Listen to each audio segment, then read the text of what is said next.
La semana anterior empezamos con quiénes somos como iglesia. Te recomiendo que si no lo has visto, está colgado en YouTube. Y creo que es como muy importante si quieres empezar a asistir a esta comunidad y participar. La charla de la semana pasada creo que te puede gustar y te puede ayudar mucho a tratar de entender quiénes somos como iglesia, qué queremos lograr. Am, y esta semana vamos a continuar. Entonces, esto es una pequeña reflexión.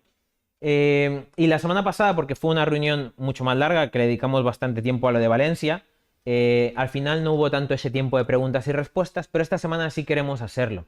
Preguntas, respuestas y también sugerencias, porque eso es importante, ¿vale? Entonces, queremos de nuevo con esto, no simplemente decir como, esto es la iglesia. No, la iglesia es de todos y no nos vamos a cansar de repetirlo. La iglesia no es mía, la iglesia no es de Sophie, la iglesia es de todos los que la conformamos. Entonces, bueno, eso, animaros a ver la charla de la semana pasada, ¿vale? Como os dije la semana pasada, iba a comenzar preguntando cuál es la visión de la iglesia. Entonces, la semana pasada ya vimos cuál era la visión de la iglesia, la vamos a repasar. Venga, ¿quién me lo puede decir? Que seamos ser puentes, muy bien, para tres cosas. Con el mundo, con Dios y con nosotros mismos. Genial. Pues sí, es precisamente eso. Ser puentes para que las personas puedan restaurar su relación con Dios, con el mundo y consigo mismas. De nuevo, no nos vamos a cansar de repetirlo, pero nosotros vemos que cuando el ser humano cae, lo que se rompe es esto.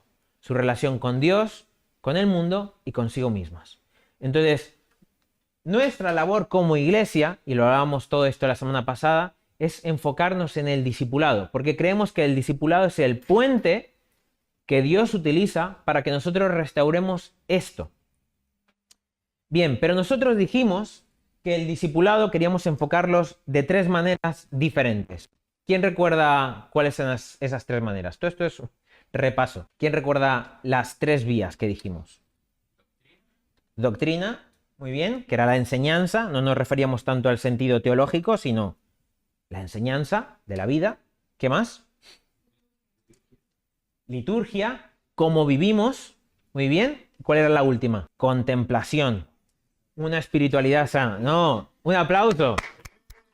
Y llegamos un poco a la conclusión, ¿vale? Y este es el resumen de toda la charla anterior, que nosotros creemos que el discipulado primero tiene que ser comunitario. No puede ser el discipulado enfocado en una persona, no. Si dependemos de una persona para que discipule a todos, estamos cometiendo un error. Si todos somos discípulos de Jesús, porque todos somos seguidores de Jesús, entonces el discipulado es comunitario. Y pusimos el ejemplo, y a mí me encantó el ejemplo, todos tenemos que aprender de Marco. Sí, Marco, ese niño de 3 años, todos tenemos que aprender de él. Marco tiene algo que enseñarnos y nosotros tenemos algo que enseñarle a Marco. Dijimos que, bueno, el discipulado es ese caminar hasta parecernos a Jesús. Y mientras caminamos para parecernos a Jesús, acompañamos a otras personas para que se parezcan más a Jesús. Entonces, ¿cómo? En comunidad. Durante toda la vida. ¿A quién discipulamos? A nuestros hermanos y a todo el mundo. Y cuando dijimos a todo el mundo, dijimos que en Málaga hay muchísimas iglesias. Tercera comunidad autónoma con más iglesias en España. Málaga ciudad en sí tiene muchísimas iglesias. Pero decíamos que en misionología, en el área de la teología que se encarga en cómo vamos a abordar la misión de Dios, en misionología, hablamos de que tenemos que adaptar nuestro mensaje hacia pueblos no alcanzados. Y entonces decíamos que esto es pueblo no alcanzado, por decirlo así, ¿vale? Entonces, decíamos que puedes ir a cualquier iglesia aquí en Málaga y lo que vas a ver es una ausencia de este tipo de perfil. Pero decíamos que nosotros como iglesia tenemos, mira tú qué suerte, somos gente joven, entre 20 y 40 años, con estudios universitarios, crítica y totalmente neutrales. Entonces, decíamos, nuestra iglesia tiene el perfil para alcanzar a este tipo de personas que no están llegando a muchas otras iglesias. Entonces, no somos la última cola del desierto, no somos el ombligo del mundo, no somos la mejor iglesia, somos una iglesia que simplemente tiene la capacidad de llegar a este perfil de personas. Potencialmente, ¿vale? O sea, tampoco estamos en ese punto, pero creo que podemos llegar a este punto. Bien, y esta es la pregunta. ¿Cómo llegamos a ellos? Entonces, todo esto es un resumen de la semana pasada. Bueno, para ir rápido, ¿cómo llegamos a ellos? Nosotros vemos dos vías para alcanzar a este tipo de personas y para ejercer este tipo de discipulado del que estamos hablando. Vemos una vía más teórica y vemos una vía más práctica. Y vamos a explicar cada una. Cuando nosotros nos referimos a una vía más teórica, nos referimos un poco como a cómo, como iglesia, qué prácticas podríamos tener más como a nivel de... Por teóricas no me refiero simplemente como a etéreas, sino, vale, pequeñas prácticas. No es tanto el día a día, sino el cómo pensamos, el cómo actuamos, el cómo nos vamos a impulsar para llegar a este tipo de personas. Entonces decimos que nuestra vía teórica puede ser unir modernidad con tradición. Que esto puede sonar, no sea una contradicción, pero lo vamos a explicar ahora. ¿Por qué es importante unir modernidad con tradición? Bien, esto es una cosa que creo que no hay mucha discusión en general. La iglesia está en crisis. Esta es la realidad de los últimos años. La iglesia está en crisis. Está bien, tampoco hay que generalizar. La iglesia en Oriente y en el sur mundial no está en crisis, de hecho está en auge. Países de Sur África y toda Asia, las iglesias son un boom ahora mismo. Pero lo que es la iglesia occidental, norte, Estados Unidos, Norteamérica, Europa, la iglesia está en crisis. Las iglesias están cerrando por todos los sitios. Y cada vez vemos que, precisamente por una ausencia de gente de nuestra edad, las iglesias se están quedando con gente mayor que cuando terminan muriendo, pues se terminan cerrando esas iglesias. ¿Y por qué vemos este movimiento? Bueno, para la época de la posmodernidad, la iglesia necesita hacer un cambio. Esto va a tener mucho más sentido para las personas que estamos tomando el curso de Lucas. Y estaría muy bien que todos tomáramos el curso. La semana pasada lo estaba explicando muy bien. Veníamos de la Edad Media, ¿vale? Una edad en la que, o una época en la que el ser humano, como él decía, es que a lo mejor si no se explica todo no va a tener sentido, ¿vale? Pero como era una época más mágica, ¿vale? Se creía en Dios, pero se creía también como en cuestiones más mágicas, ¿vale? Y un poco difícil de explicar ahora. Sí, vamos a dejarlo así. Entonces esa es la Edad Media. Luego llega la Edad Moderna, ¿vale? La Edad Moderna básicamente empieza con el protestantismo, con la creación de la imprenta, ¿vale? Y entonces llega una edad más de solamente la razón, ¿vale? Solamente lo que podemos ver, más materialista, lo que podemos tocar, esto es la verdad. Surge la iglesia protestante, surge la iglesia católica. Rechazamos un poco lo que era la iglesia católica, un poco más mística. El pan y el vino lo vemos como un símbolo, no como la iglesia católica, que lo ve como cuerpo y sangre real de Jesucristo. Y bueno, hay todo un debate y toda una filosofía de las diferentes épocas. El punto, da igual que no haya hecho un buen resumen ahora, el punto es que ahora mismo nosotros somos hijos de la posmodernidad y estamos viviendo en medio de la posmodernidad. Terminó la Edad Media, terminó la modernidad y ahora estamos viviendo en algo nuevo. Nosotros como iglesia tenemos que tratar de identificar cuáles son las necesidades de esta nueva época para abordar cómo llegar a estas personas. Entonces, vemos que la iglesia, si no se actualiza, tiene el peligro de quedarse en ser una iglesia de la modernidad que ya no encaje con personas de la posmodernidad. Por eso también en los últimos años hemos visto cómo la iglesia busca diferentes formas de llegar a la gente nueva, ¿no? Vemos, bueno, la historia de la iglesia, han surgido movimientos como el pentecostal, el neopentecostal, ¿vale? Que se identifica más como iglesias como Hillsong, más modernas, más mega iglesias. Todo eso responde a las necesidades que como sociedad estamos viviendo, lo que la sociedad quiere y la iglesia lo lleva. Vivimos un momento donde la gente ya no solo busca comunidad e identidad, sino que buscan profundidad y misterio, estabilidad y coherencia.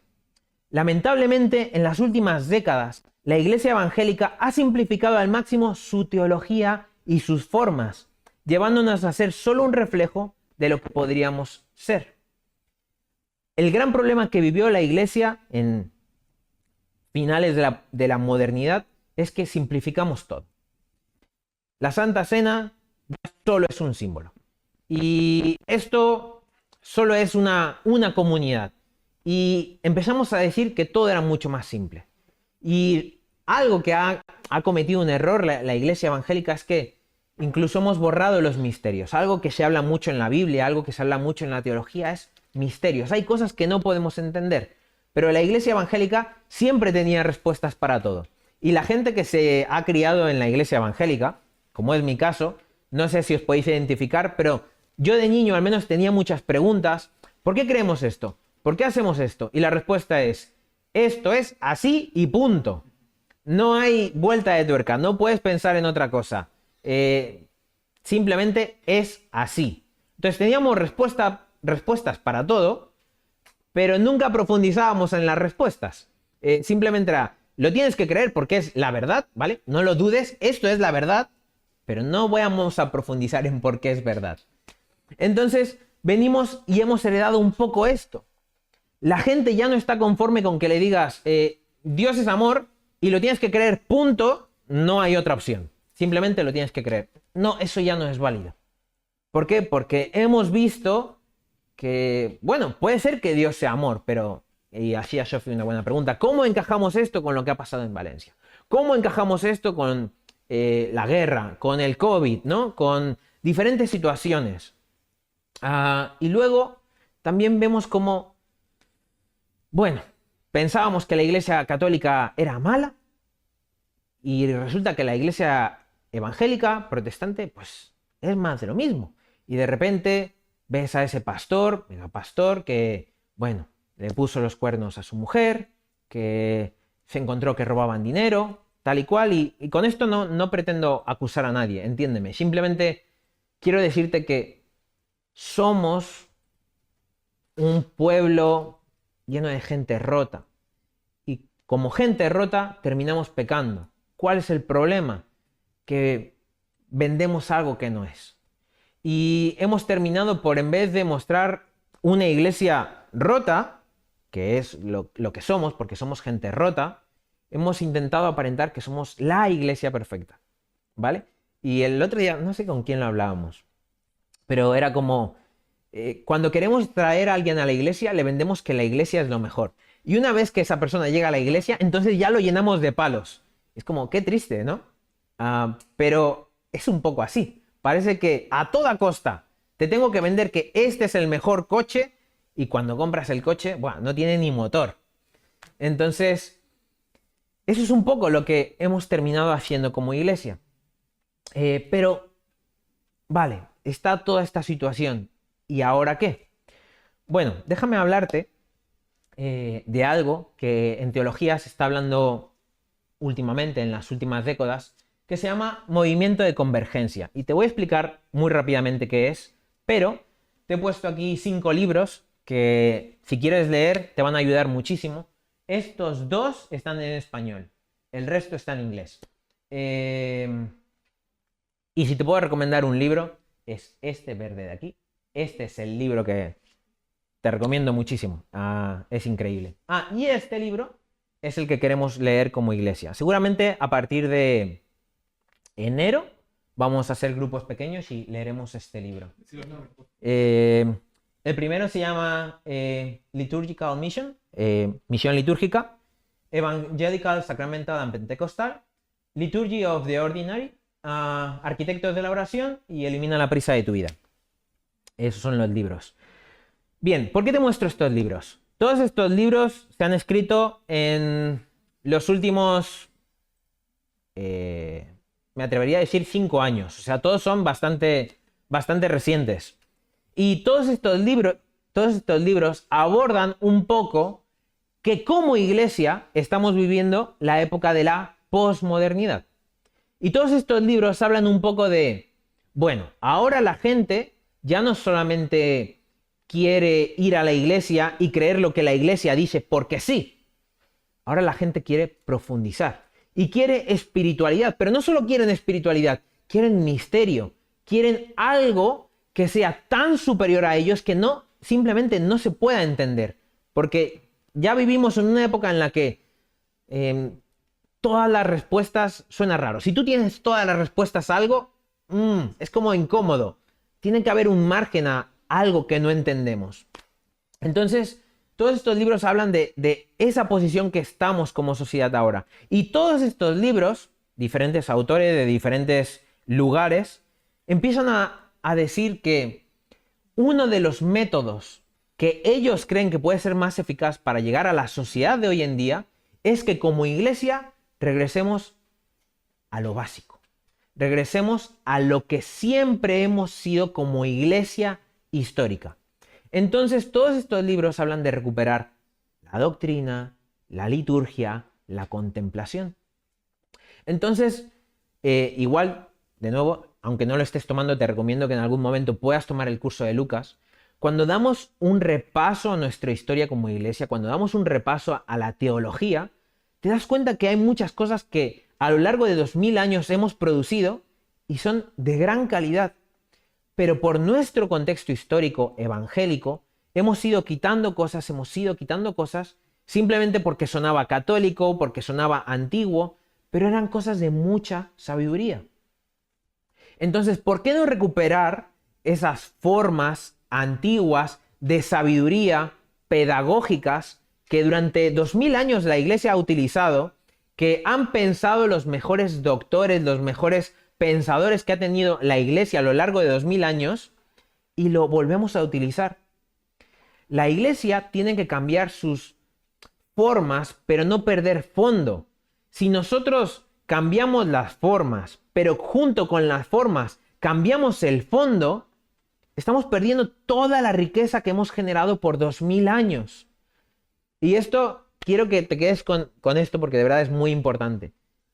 Tú, al ser cristiano, tienes una historia de 2000 años. La mayoría de países, ¿vale?, no tienen 2000 años de historia, ¿vale? Nosotros tenemos una herencia riquísima. Tenemos una herencia inmensa. ¿Y por qué la hemos perdido? Cuando además es una herencia súper funcional. Entonces, todos estos libros hablan de cómo podemos recuperar esa herencia, pero con este matiz. Vamos a innovar.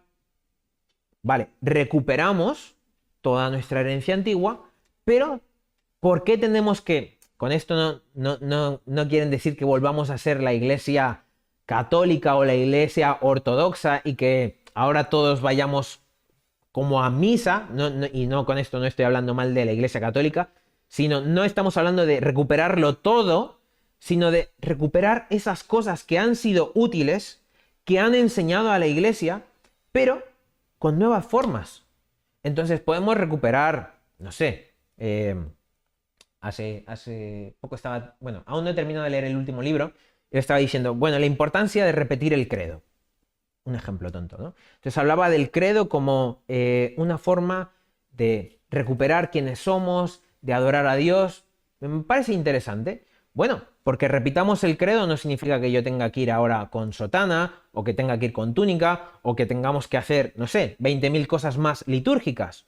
No, nos quedamos con lo que funciona. Entonces nos tenemos que hacer esta pregunta. Si repetimos el credo de los apóstoles, por ejemplo, ¿eso nos va a ayudar a adorar más a Dios? O sea, es una pregunta sincera que nos tenemos que hacer todos. A lo mejor sí, a lo mejor no. Si vemos que sí nos ayuda, pues vale la pena hacerlo. ¿Que es muy antiguo? Pues puede ser. Pero ¿y qué pasa? Hace un par de semanas hicimos una lectura bíblica antifonal. ¿Recordáis lo que era antifonal? La persona que está aquí adelante lee una línea y toda la iglesia lee la siguiente línea. ¿Por qué lo hicimos? Estudiando es una cosa que se hacía antes de que la iglesia se formase. Ya el pueblo de Israel lo hacía. La iglesia en sus primeros siglos hacía este tipo de lectura. ¿Por qué? Porque era una forma de memorizar, era una forma incluso de charlar. Es como, no me malentiendo, no es como una charla de que hablamos leyendo versículos, sino como era una charla, era hacer el versículo tan tuyo que puedes tener como una conversación con la persona que está ahí enfrente. Pues eso es muy bonito, eso es útil. ¿Significa que todos los domingos tenemos que leer la Biblia así? Pues capaz no, pero si lo recuperamos de vez en cuando y nos ayuda, es útil. Entonces, ¿qué podemos recuperar y qué podemos innovar para crecer más, aprender más y llegar a más gente? De nuevo, nada de esto es para hacernos la iglesia guay. Si recuperamos cosas de la antigüedad, tenemos que recuperar cosas que nos ayuden como iglesia a el discipulado entre nosotros y a la gente de afuera.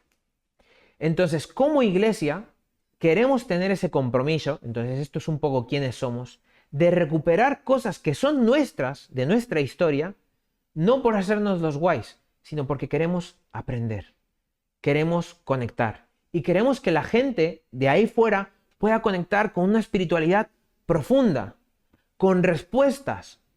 No hay respuestas sencillas, queremos que haya teología, queremos que haya misterio, queremos que haya profundidad. ¿Por qué? Porque es lo que la gente quiere, creo que es lo que nosotros como iglesia queremos y necesitamos, y además es súper sano.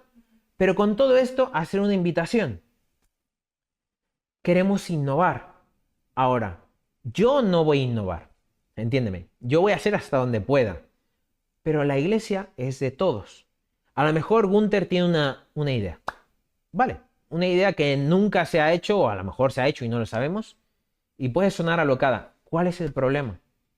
¿Por qué no lo vamos a hacer? Jonathan tiene una banda de metal. Bueno, ¿y por qué no se hace una alabanza con metal? Es una tontería. Y suena como el típico... pero ¿por qué no? Y cuando hicimos la reunión cuando hicimos la reunión de la Reforma, hablábamos de que nuestra herencia como iglesia, iglesia protestante, es que Lutero literalmente eliminó el canto gregoriano, que era lo típico de las iglesias, y añadió la música del pueblo. Esa es nuestra herencia y personalmente me parece una herencia súper bonita. No me gusta ni el trap ni el reggaetón, de verdad, no me gusta. Pero, ¿cuál es el problema?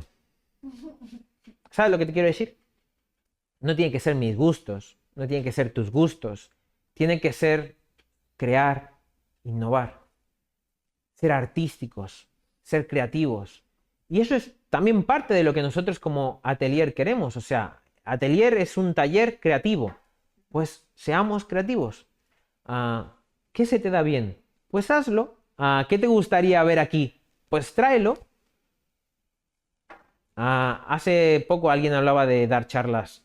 Tenemos varios doctores, pues ¿por qué no unas charlas de salud, charlas de economía, charlas de lo que sea?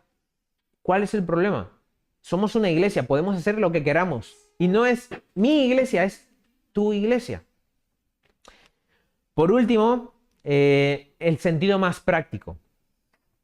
Trabajo en equipo y trabajo en familia. Y voy a ir muy rápido con esto porque hablamos hace relativamente poco de esto. ¿Por qué vamos tan lento? Hay mejores maneras de hacerlo. Lo haces mal.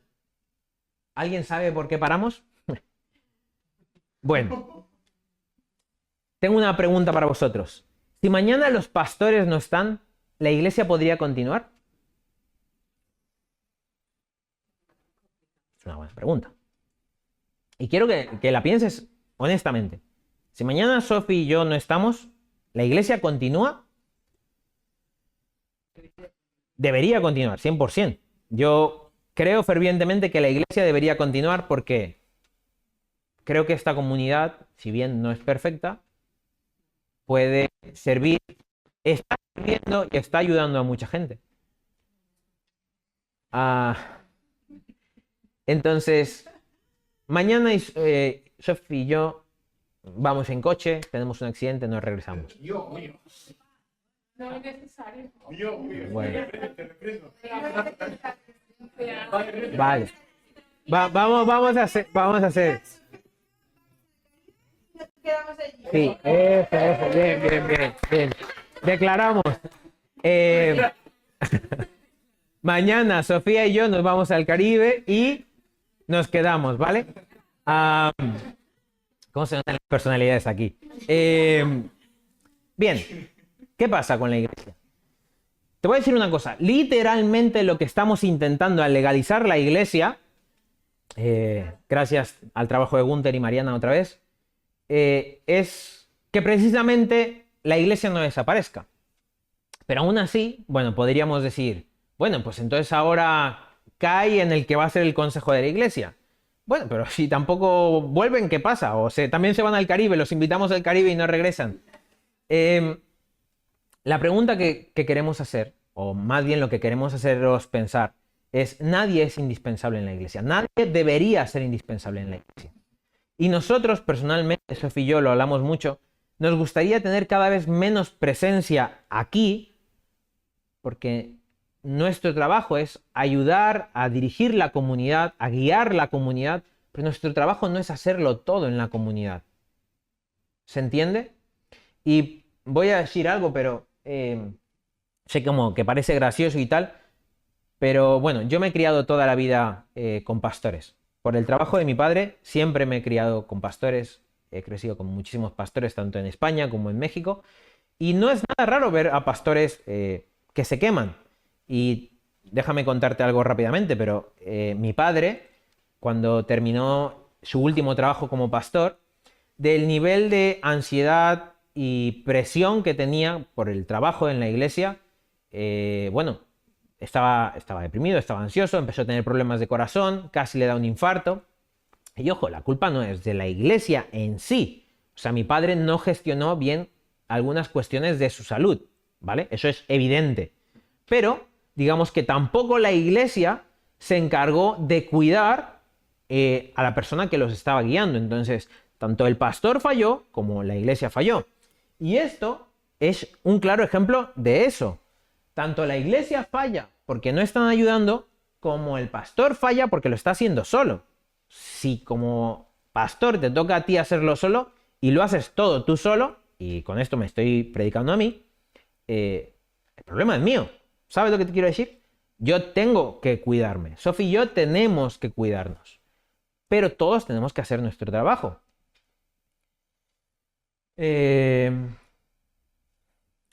Sí, no estamos acostumbrados a que la iglesia sea así. Y aunque queremos que lo sea, nos sigue costando abrazar este modelo.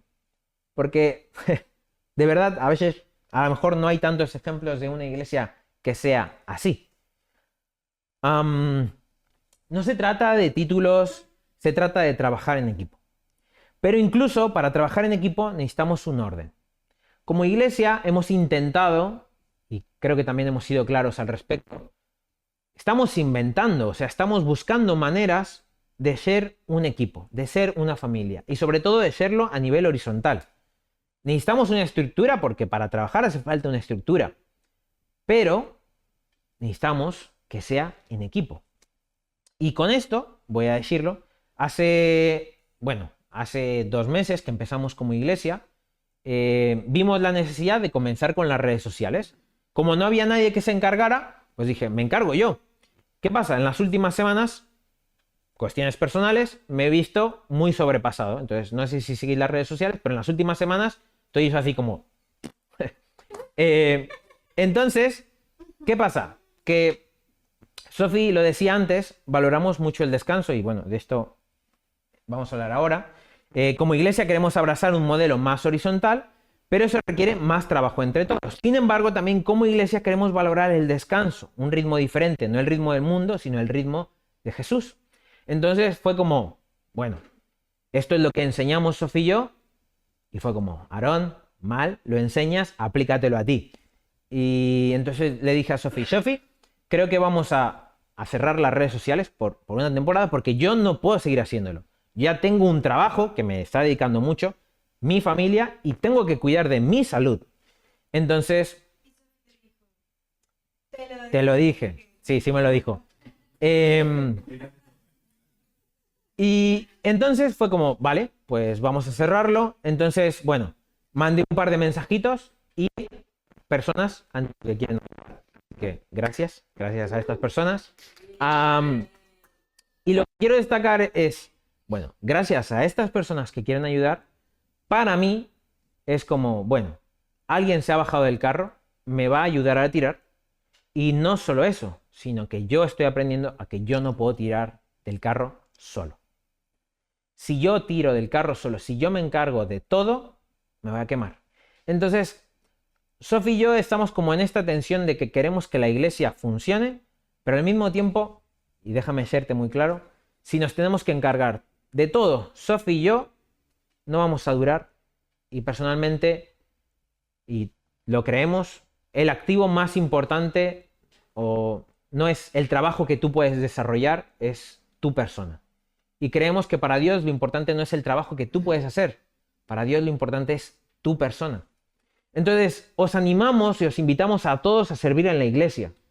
Pero el servir en la iglesia no puede ir a costa de tu persona. Tienes que ayudar con lo que puedes, con lo que tienes, pero no a costa de ti. Y eso va también con nosotros como pastores. Preguntas, respuestas, sugerencias. Vamos a abrir un poco este hueco, que repito, la semana pasada no tuvimos. Entonces, quiero escuchar lo que vosotros tenéis que decir. Creo que a muy pocos nos han enseñado a trabajar en equipo. A mí personalmente, creo que no tengo buenos ejemplos de trabajo en equipo. Pero si alguien aquí tiene buenos ejemplos de trabajar en equipo y cree que puede ser una persona que sepa trabajar en equipo, le animo a que nos ayude. Y lo digo muy en serio.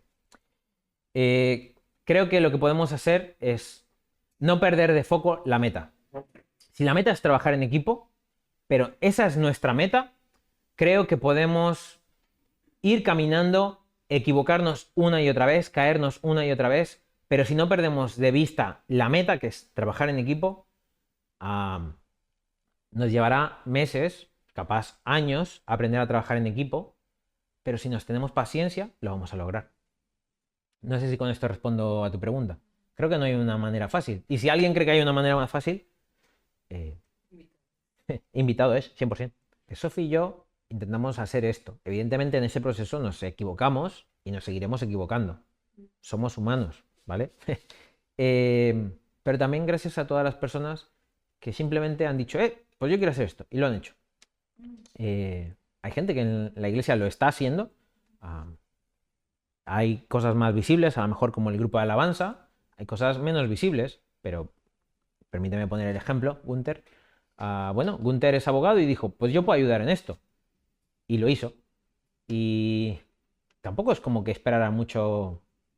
Fue, lo hago, pues hazlo. y ha sido uno de los regalos, a lo mejor así como que más nos han ayudado a Sofía y a mí. Porque el tema legal es un tema. Lucas, a lo mejor Lucas está como muy ausente porque viaja mucho y tal, pero Lucas dijo, bueno, yo sé teología, voy a dar un curso. Y dio el curso. Y ya está, ¿sabes? No hizo falta más. Y eso es súper guay. Entonces, ¿qué puedes dar tú? Dalo. De nuevo, no es mi iglesia, es tu iglesia. No sé, tenéis sugerencias, tenéis... a lo mejor no estáis de acuerdo y también es válido si no estáis de acuerdo. Estoy leyendo ahora un libro, no tiene nada que ver, pero sobre el trabajo en equipo con diferentes personalidades. Y es horrible, es horrible, porque cada uno tiene no solamente su contexto, su historia, sino además tiene una personalidad diferente que va a hacer que literalmente lo que yo diga cada uno de vosotros lo entienda de diferente manera. Y eso es como caos, caos y destrucción. Pero si nos tenemos paciencia, si ponemos nuestra mirada en Jesús, si recordamos que, y esto sé que cuesta mucho, la iglesia no es una familia porque todos nos llevemos bien. No todos nos llevamos bien. No todos estamos de acuerdo con todos. La iglesia es una familia porque, como leíamos la semana pasada, hay una sola iglesia, un solo cuerpo, un solo bautismo. Somos familia porque Dios dijo Jesús que nosotros éramos uno. No lo digo yo, lo dice Jesús. Y Jesús hizo que esto funcionase y puso a personas para que esto funcionase. Y la semana pasada hablamos de ministerios, ¿no? No son cosas que inventó el ser humano, son cosas que el Espíritu Santo inspiró a la iglesia para que hubiese, para que la iglesia funcione.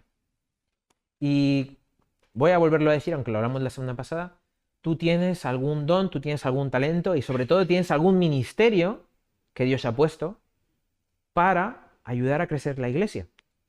Entonces decíamos, aquí en esta iglesia hay pastores, hay maestros, hay evangelistas, hay apóstoles. Hacen falta si queremos ver una iglesia sana. Entonces te lo preguntaría de nuevo, ¿tú qué eres? ¿Qué ha puesto Dios en ti? O a lo mejor dices, yo quiero descubrir lo que Dios ha puesto en mí, simplemente aún no lo sé. Vale, pues a lo mejor nuestra labor como iglesia ahora es ayudarte a descubrirlo. Y créeme que queremos ayudarte a descubrirlo. Yo no quiero cometer los errores de mi padre. Pongo mi padre literal, ¿no? Yo no quiero cometerlos. Voy a cometer otros, ojo, porque, de nuevo, soy imperfecto, ¿no? Pero simplemente deciros, hay muchas cosas que nosotros como pastores vamos a fallar, hay muchas cosas que nosotros no vamos a hacer y a lo mejor nos gustan, y es válido, pero creo que nuestro llamado es cuidar nuestras vidas antes que la iglesia y simplemente deciros, bueno, no vamos a tirar del carro solos. O sea, nosotros vamos a tirar y hacer lo que Dios ha puesto en nuestro corazón. Va a haber carencias en la iglesia, pero creemos que Dios va a poner en el corazón de otras personas para llenar estas carencias. Y si a lo mejor tenemos una carencia muy grande, pues oraremos más para que Dios traiga algo a suplir todo esto. La semana que viene terminamos con esta charla de quiénes somos como iglesia. Y sí, la semana que viene es la última oportunidad para hacer preguntas y respuestas, sugerencias. Igual a lo mejor, no sé, podemos poner una caja de sugerencias que seguimos esperando que Marta la haga. Ya viene, está en proceso. Y nada, igual cualquier cosa que queráis decirnos, pues nos la podéis decir en estos días. Vamos a ir muy rápido, muy rápido, ¿vale? Simplemente nos parece importante reflexionar en este salmo. Hoy es el versículo que queremos reflexionar hoy, ¿vale? Y va a ser muy rápido. Entonces, en grupitos, en mesas, vamos a leer este salmo y simplemente vamos a responder a estas preguntas muy rápido, ¿vale? Y el Salmo 1 lo he traído hoy porque la semana pasada el versículo que escogimos hablaba un poco del concepto doctrina, ¿vale? Esta semana este versículo va más en el concepto liturgia. Entonces vamos a mirarlo de nuevo, no como liturgia, palabra teológica, sino como liturgia, mi ritmo de vida, ¿vale? Entonces el Salmo 1 nos dice a nosotros: bienaventurado el varón que no anduvo en consejo de malos, ni estuvo en camino de pecadores, ni en silla de escarnecedores se ha sentado, sino que en la ley de Jehová está su delicia. Y en la ley medita de día y de noche. Será como un árbol plantado junto a corrientes de agua, que da fruto en su tiempo, y su hoja no cae, y todo lo que hace prosperará. No así los malos, que son como el tamo que arrebata el viento. Por tanto, no se levantarán los malos en el juicio, ni los pecadores en la congregación de los justos, porque Jehová conoce el camino de los justos, mas la senda de los malos perecerá. Vale, pues en un par de minutitos, si podéis hablarlos, contra qué nos advierte este salmo, a qué nos anima y por qué, ¿Qué detalle te llama la atención? ¿Cómo aplicamos esto hoy? Un par de minutitos, para ir muy rápido. 5 minutos. Vale.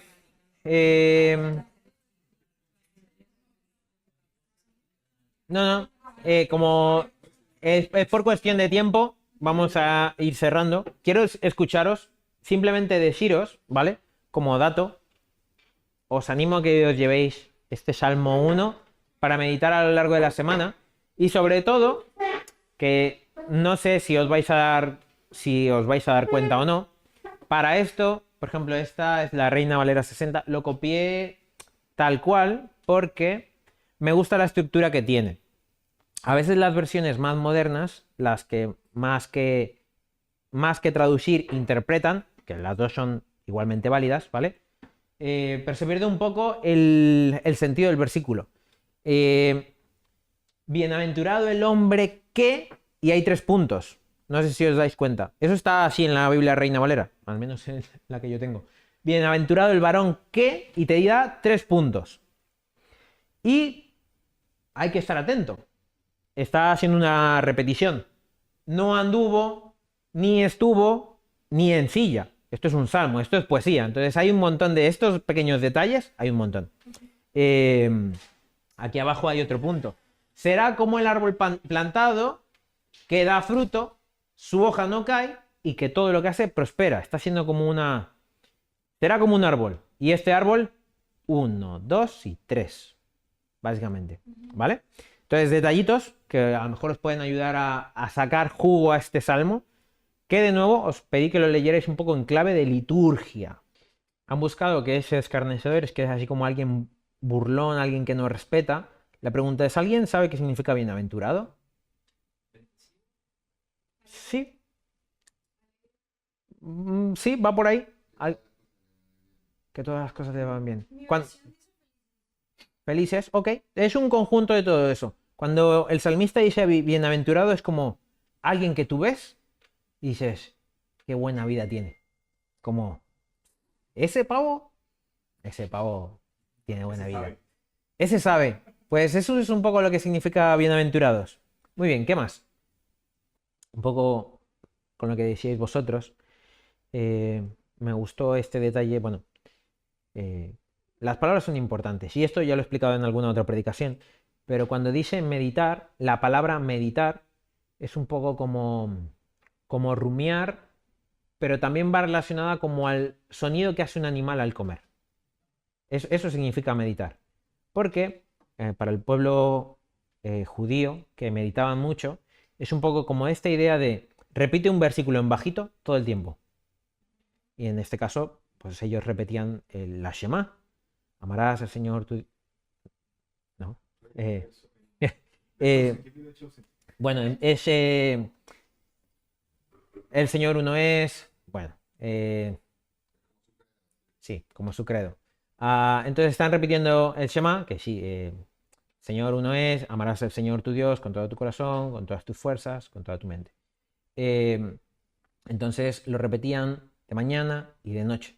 Entonces cuando este versículo habla de meditar, está diciendo que lo repitas literalmente o para tus interiores, pero que sea como un rumiar. Entonces, a veces, muchas veces nosotros, como no estamos acostumbrados a meditar, leemos un versículo y punto, pero deja que te diga una cosa, no funciona así. Coge un versículo y llévatelo todo el día. Y todo el tiempo repítelo. Y de verdad te animo a que lo repitas. No porque sea mágico, sino porque de aquí a algunos años o meses, vas a poder sacarle la riqueza. Entonces repetirlo, repetirlo, repetirlo. Y bueno, en la ley de Jehová está su delicia. Esto es una invitación al pueblo de Israel. Aquí creo que por aquí escuché como que a veces romantizamos mucho, ¿vale? Como la expectativa del cristiano, el que ora todos los días, el que lee la Biblia todos los días, ese es un buen cristiano, y si tú no oras, lees la Biblia y ayunas, no eres un buen cristiano. No va por ahí. Y de hecho te animo a que si lo haces por ser un buen cristiano, no lo hagas. Qué tostón, en serio. Lo que el Salmo te está diciendo es que entres en este ritmo de meditar porque quieres ser un buen árbol. Y el árbol para el judío también es importante. Muchos autores hablan de que está haciendo como aquí una referencia al árbol del Edén, por cómo lo describe.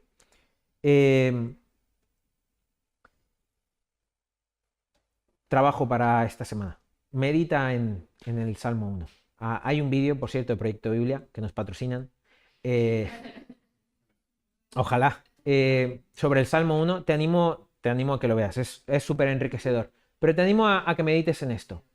Y medites en cuál es el ritmo que Jesús te invita o que Dios te invita a tener con este Salmo. ¿Qué te está invitando a hacer? ¿Qué cambios tienes que hacer en tu vida?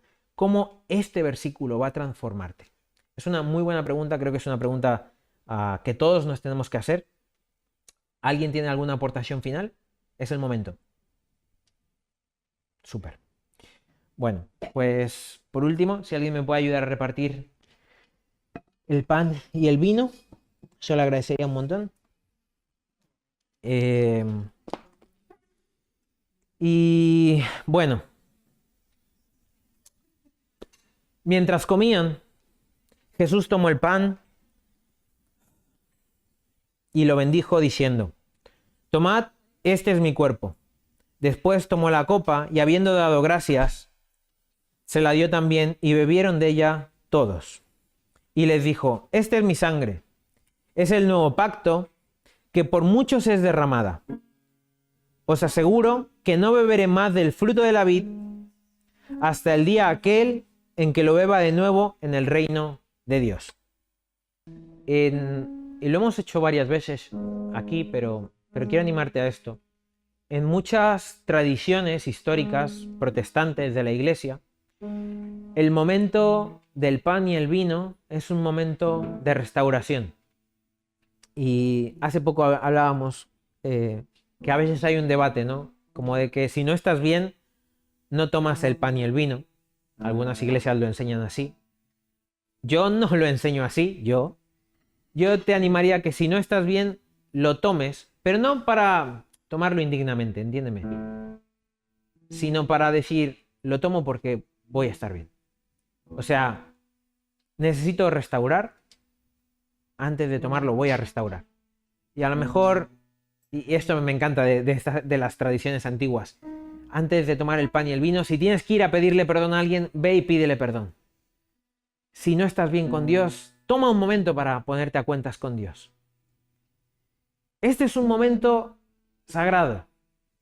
Este es un momento especial. Jesús hace 2000 años dio su vida por ti en una cruz. Y hoy nosotros, en nuestro día a día, tenemos luchas, tenemos problemas, nos cansamos, tenemos discusiones. Ayer Sofi y yo nos peleamos, pero ya estamos bien. Entonces la vida no es fácil. Hay enfermedades, a lo mejor tu mamá se puso mal, a lo mejor tú estás mal. El trabajo no llega. Me trata mal alguien. Hay muchos problemas en la vida. Cuando tomamos el pan y el vino, no estamos diciendo que todo va a ir bien. Estamos recordando que nuestro Creador, nuestro Señor, nuestro Salvador, dio su vida en la cruz por nosotros. Y si bien eso no va a cambiar las dificultades que tengo en mi casa, las dificultades me siguen esperando al salir de aquí, tengo un motivo para estar contento mientras lidio con todos estos problemas. Tengo un Señor, un Creador, un Salvador que lo dio todo por mí. Mis problemas no se van a ir, pero tengo un Creador, tengo un Salvador que me ama y que me quiere a su lado. Cuando tomamos el pan, recordamos que Jesús murió hace 2000 años en una cruz. No lo merecía, pero lo hizo por amor a nosotros. Y cuando tomamos el vino, recordamos que Jesús va a regresar y que quiere estar contigo, específicamente quiere estar contigo. Quiere volver a tomar este pan y este vino contigo, porque quiere disfrutar contigo. Entonces, los pesos y las luchas de la vida, de nuevo, no desaparecen, pero a lo mejor se hacen un poquito más ligeros. Hay alguien que me ama. Hay alguien que me ama incondicionalmente. Hay alguien que me da propósito. Hay alguien que no me abandona. Hay alguien que está conmigo en lo más bajo. Hay alguien que se ríe conmigo cuando estoy en mis momentos felices. Hay alguien que llora conmigo. Hay alguien que no me deja. Ese es Jesús. Te ama. Y da igual, y déjame decirte, si estás bien o mal con la iglesia, con esta iglesia, Jesús te ama igual. Toma un momento para meditar en esto, meditar en esto. Jesús te ama. Gracias, Señor, porque hace 2000 años lo diste todo. No te quedaste en nada, Señor. No lo merecíamos, pero aún así lo diste todo porque tú nos diste valor. Tú nos diste gracia y misericordia. Tú nos ves como realmente somos, no como la gente dice que somos. Señor, ayúdanos a lo largo de esta semana a ver cómo tú nos ves. Ayúdanos a meditar en ti y en tu palabra.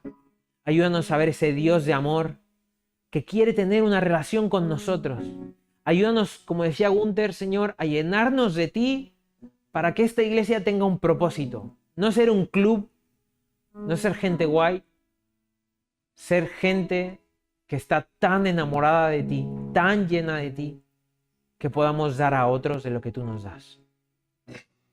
Y hoy, Padre nuestro, recordamos lo que hiciste por nosotros y lo que harás. Ayúdanos en esta nueva semana, Padre. Ayúdanos a conectar contigo. Háblanos, Espíritu Santo. En el nombre de Jesús. Amén. Participemos.